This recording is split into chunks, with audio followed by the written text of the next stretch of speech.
Here's a video of the speaker box disassembled. Here's the speaker.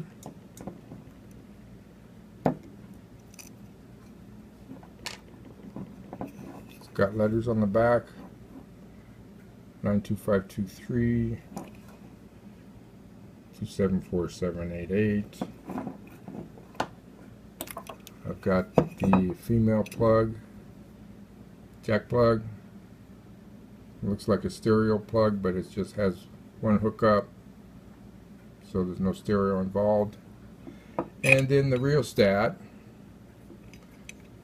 probably from an old TV or radio.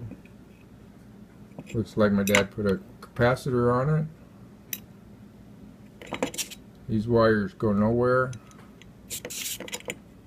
So these were miscellaneous parts he'd collected in his shop. And that's it.